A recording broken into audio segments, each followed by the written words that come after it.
Mayordomía de los bienes. Supongamos que nuestro trabajo nos permite disponer de una cierta suma de dinero. Seguramente haremos una lista de prioridades, es decir, estableceremos qué es lo más importante para nuestra vida, para nuestro hogar, para nuestra comunidad. Justamente este es el momento más importante en la administración de los bienes. Establecer el orden de nuestras necesidades.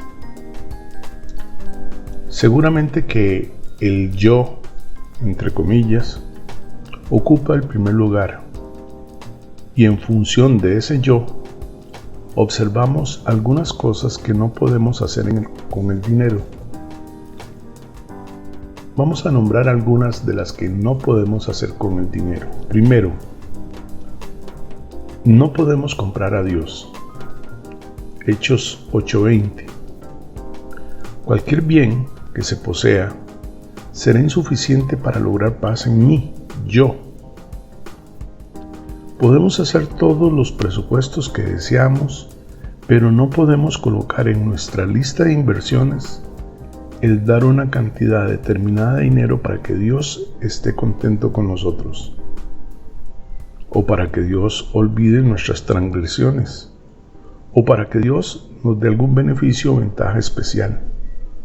Justamente, en la administración de los bienes, es fundamental comprender que si tenemos ese bien, es precisamente por un acto permisivo de Dios, y mal podríamos comprar, entre comillas, a quien todo lo da, pidiendo solamente que se le reconozca como Señor y Dueño. 2. No podemos cubrir la injusticia. En Amós 2:6. Es inútil que tratemos de cubrir nuestras iniquidades mediante el dinero. Este pasaje de la Biblia nos habla de quienes creyeron que no serían juzgados por tratarse del pueblo escogido de Dios, y sin embargo Dios los castigó. El vender al justo, que es una injusticia, no debe pensar que podemos cubrir con bienes nuestras maldades.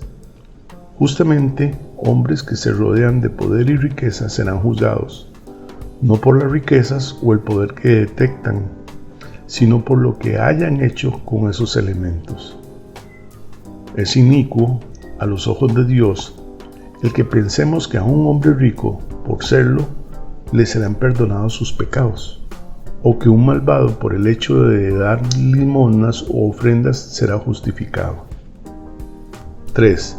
No sirve para adivinar el futuro. Miqueas 3:11 y 12.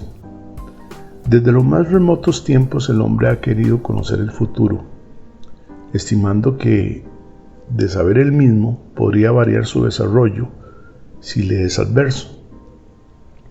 La consulta a los adivinos siempre fue privilegio de los que podían pagar, aunque la palabra de Dios condenó claramente este afán del hombre por conocer lo que vendrá.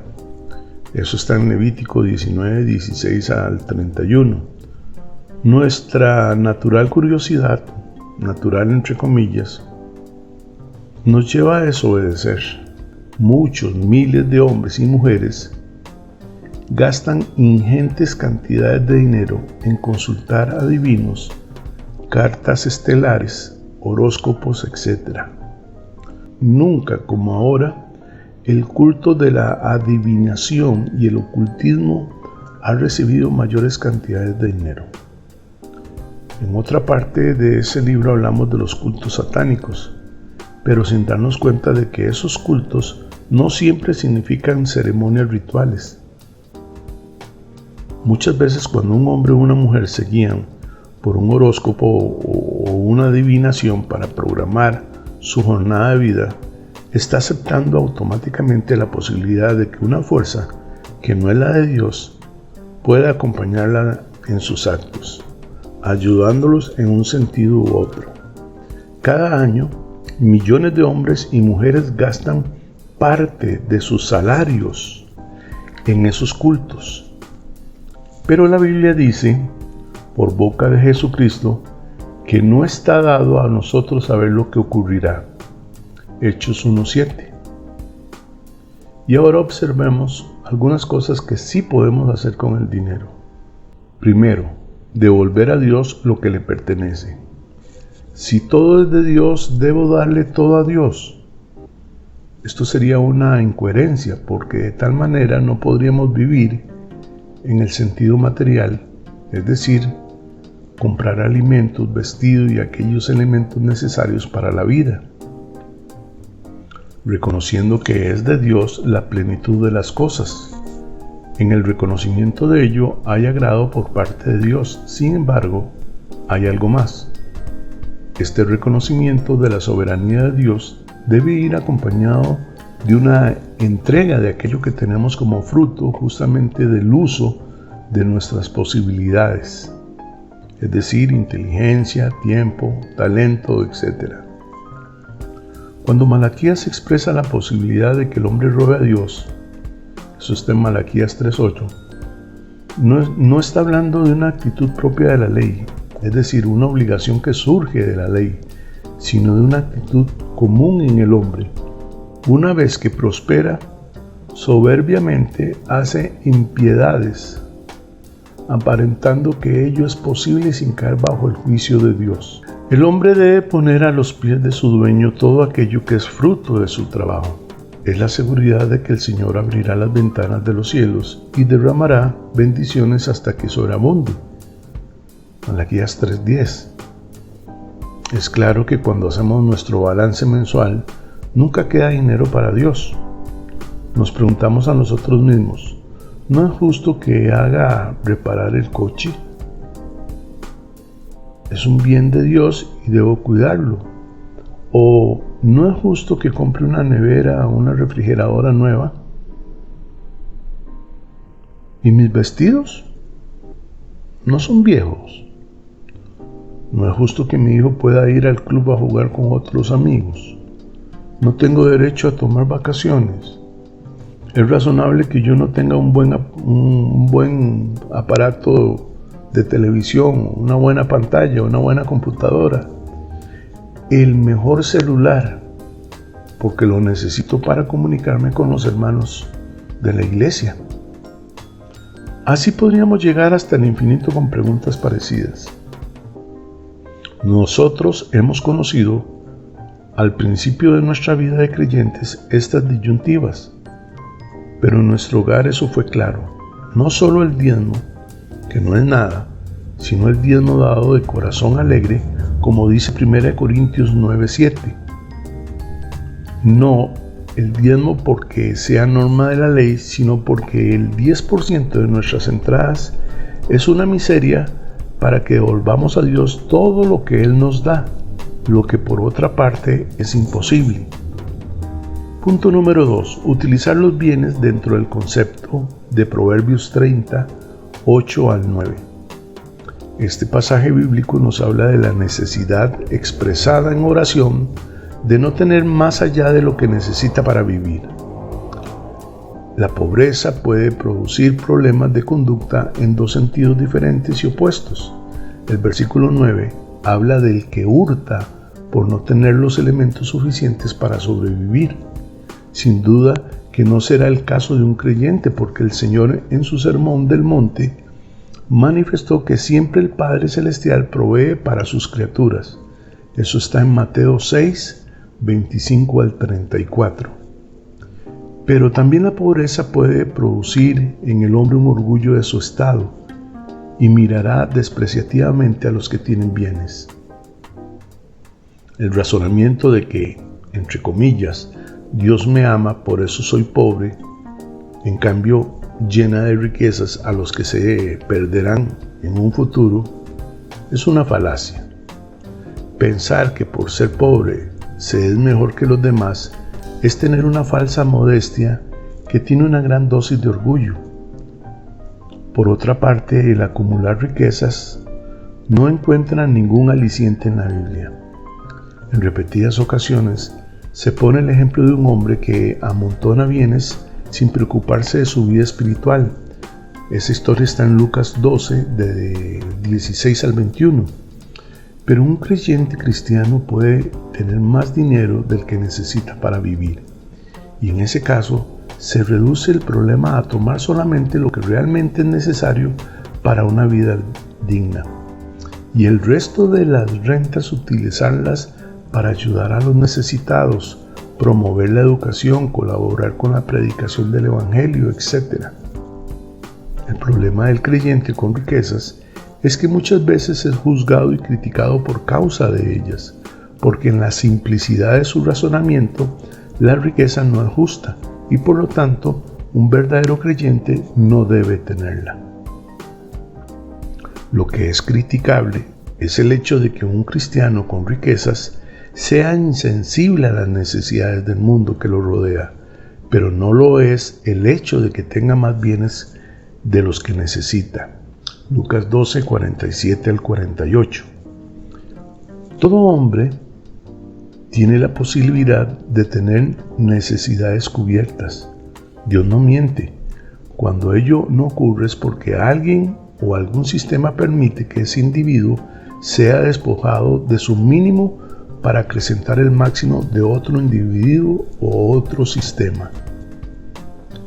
Es por ello que en un sistema cristiano, todo individuo puede ganar lo que su capacidad le permita, y los excesos de bienes que una persona tiene sobre sus reales necesidades son aplicadas al mejoramiento del mundo que lo rodea, y esto no por decreto, sino por convicciones espirituales. 3. Aplicación de los bienes después de cubiertas las necesidades. Pero, ¿cuál es la medida de las necesidades? Porque seguramente las necesidades de un hombre importante de negocios son diferentes a las de un pastor evangélico o a las de un carpintero. Un hombre que ocupa una posición importante en cualquier campo de actividad debe hacer frente a una serie de compromisos sociales, culturales, etc., que le llevan a una necesidad básica mayor de dinero que aquel que solo realiza una labor en relación de dependencia. Eso es razonable. De todas formas, es tan inútil el dinero que se gasta en grandes fiestas como el poco dinero que se gasta en la lotería. En el mundo se juegan cantidades astronómicas en loterías, carreras de caballos y toda clase de azares inimaginables. Se nos dirá que muchos de estos fondos van a sociedades de beneficencia y tienen altos fines educacionales. Pero el que juega no lo hace pensando en la beneficencia, sino en el lucro que se puede obtener aparte. El juego de azar es sin duda una de las mejores pruebas de la insatisfacción actual del individuo. El hombre ansía bienes y más bienes y más bienes. Ansía más allá de lo que necesita. ¿Y qué sentido tiene que un hombre rico juegue a la lotería? ¿Aumentar sus riquezas?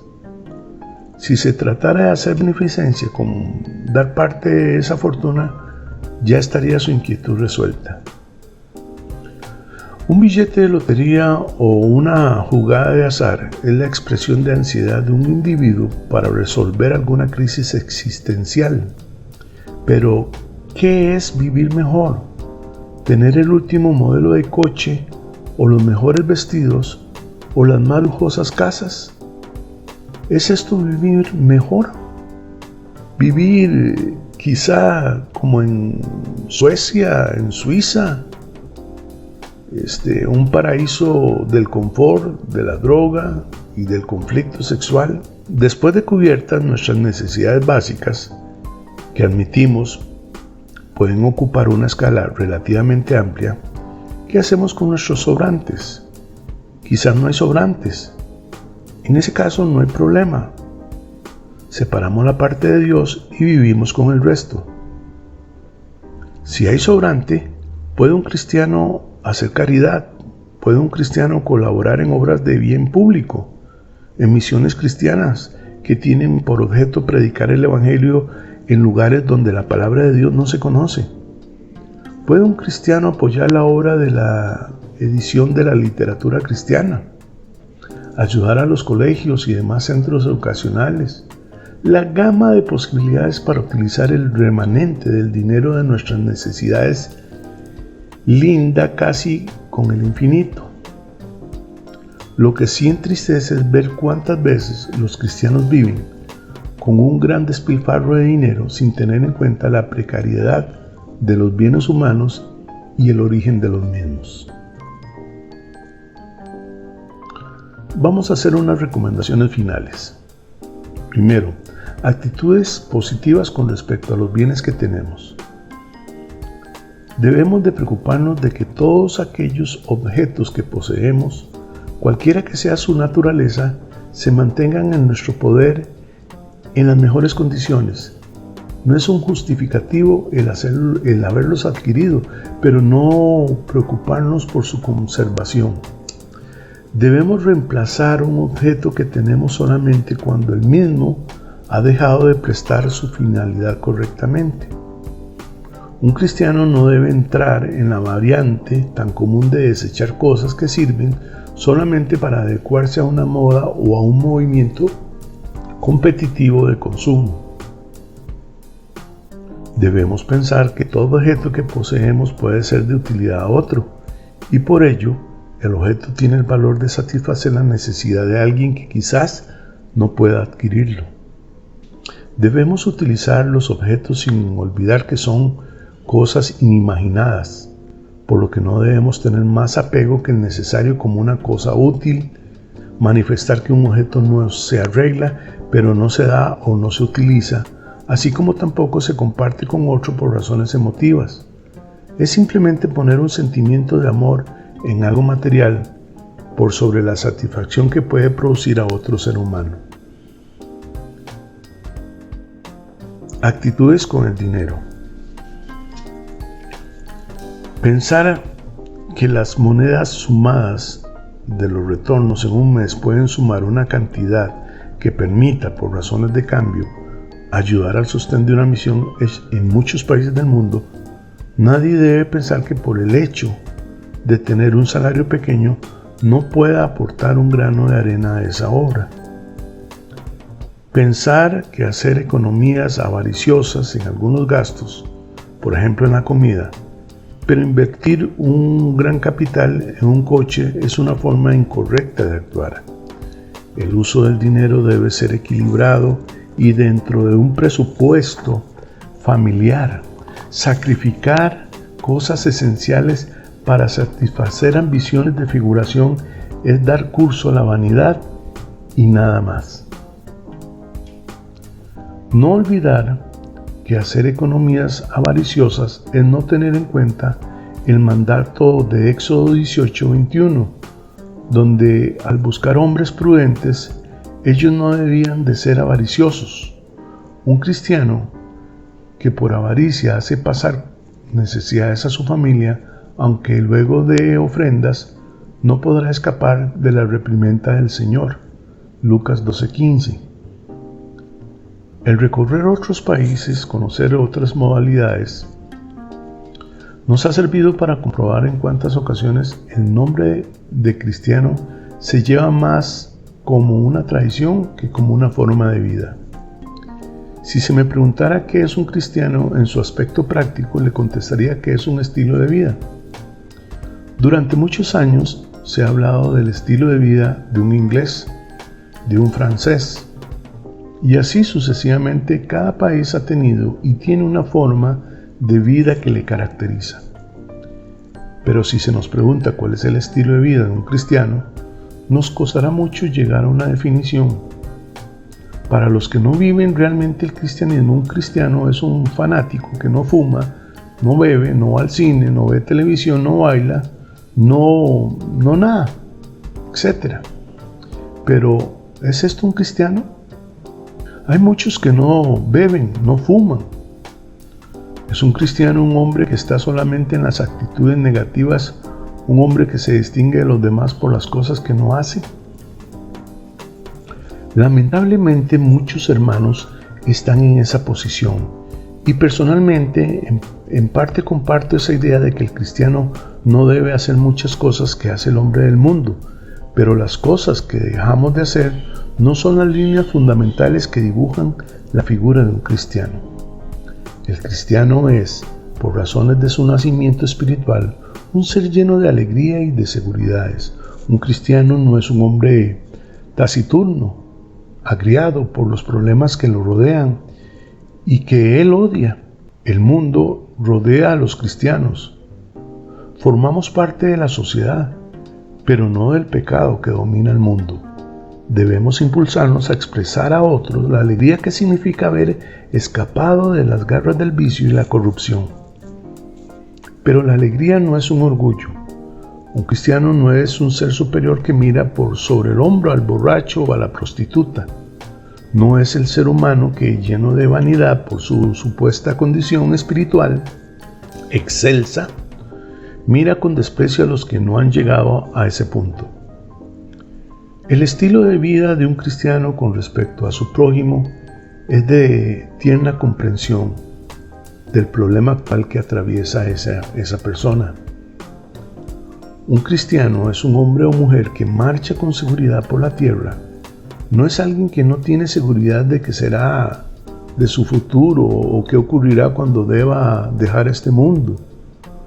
Un cristiano es un estilo de vida, una forma abierta a los demás, capaz de amar a los que no le aman, de perdonar con olvido, que es lo más importante, capaz de compartir el lodo por el que transitan muchas vidas sin mancharse con tal de dar una palabra de esperanza. Pero ¿qué lejos están los cristianos de mostrar nuestro estilo de vida? ¿Cómo tratamos de inmediato que otros vean nuestra superioridad espiritual? ¿Cómo deseamos demostrar nuestros conocimientos de la Biblia, nuestra conducta intachable, nuestra falta de vicios? ¿Cómo muchas veces exageramos los pecados de nuestra vida anterior, antes de conocer al Señor, para dar mayor valor a nuestra conversión? En nuestro estilo de vida, mucho hablar y poco hacer. Es nuestro estilo de vida fijarnos en los cristianos de otras comunidades para tratarlos de perdidos o herejes, hipócritas, falsos, profetas, etc., hasta apóstoles. Es nuestro estilo de vida estar llenos de limitaciones de conducta, pero no limitaciones que el Señor mencionó como útiles para una vida espiritual sana, sino limitaciones que nosotros mismos creamos. Es nuestro estilo de vida hacerle decir al Señor lo que Él nos dijo, juzgar como Él nos juzgó. Los cristianos debemos volver al siglo apostólico, regresar a las fuentes prístinas del Evangelio. El reloj de Dios no da marcha atrás y el tiempo final se acerca. Tratemos de que cuando debamos rendir cuentas de la forma que administramos todas las oportunidades que Él puso en nuestro camino, no seamos hallados inútiles como el siervo infiel. Todos hemos realizado alguna vez un camino a Damasco y como Pablo hemos encontrado allí la luz. Todos tenemos que agradecer al dador de la vida porque nos buscó hasta encontrarnos. Qué bueno es que todos agradezcamos el habernos dado por igual posibilidades de servir a los que nos rodean, de servir a nuestra familia y de utilizar con la mayor honradez y claridad posible los bienes que Dios nos da. Qué bueno es que todos agradezcamos el habernos dado por igual posibilidad de servir a los que nos rodean, de servir a nuestra familia y de utilizar con la mayor honradez y claridad posibles los bienes que Dios nos dio. Que así sea, hermano. Espero que esta lectura haya sido del agrado suya y que tome y ponga en práctica lo que aquí ha escuchado.